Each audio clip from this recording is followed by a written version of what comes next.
Bonjour à tous, on se retrouve pour un nouveau couteau. Alors celui-là, il est un petit peu particulier, c'est-à-dire que tout simplement, il n'a rien de spécial hormis qu'il me tient à cœur.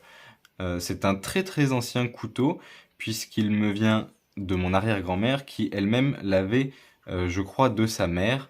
En tout cas, elle l'avait d'au-dessus et il me semble que c'est sa mère. On peut voir qu'il reste pas beaucoup de lames parce que de ce que je sais, elles s'en sont toutes servies parce que c'était que des femmes avant. Maintenant c'est moi, je continue de l'utiliser assidûment, quasiment tous les jours.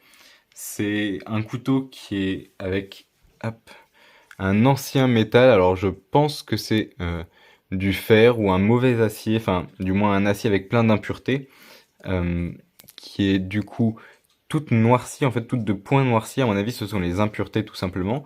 Ça ne part pas au lavage, là par exemple je touche avec mon doigt, la lame est très lisse, il n'y a pas de problème, à part ici où on va avoir des petits accros. Ah, bah on a de la chance, il y a mon chien qui vomit. Génial, ça arrive jamais, il fallait que ce soit maintenant. Du coup, on est sur un couteau qui me tient à cœur parce qu'il a partagé une longue histoire de ma famille, qui est une histoire assez compliquée et assez longue à expliquer, un peu chiante. Donc je vais pas rentrer dans les détails. On peut voir que le manche est tout en bois, d'une seule pièce, avec simplement une incision ici pour venir caler la lame. La lame qui est trouée à trois endroits, on peut voir les petits pignons. Alors je sais pas si c'est du laiton, du cuivre. Selon moi c'est du laiton, c'est un alliage jaune. Donc il y a de grandes chances quand même que ce soit du laiton.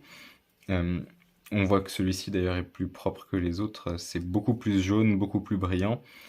Euh, donc voilà, d'une seule pièce.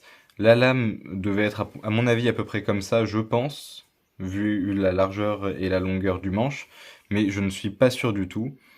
C'est simplement une estimation de ma part. On voit qu'il a été aiguisé récemment. Le bois commence à s'abîmer forcément.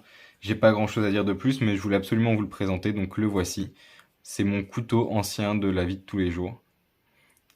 Il n'a pas d'histoire plus que ça, mais je l'aime bien. Bonne journée!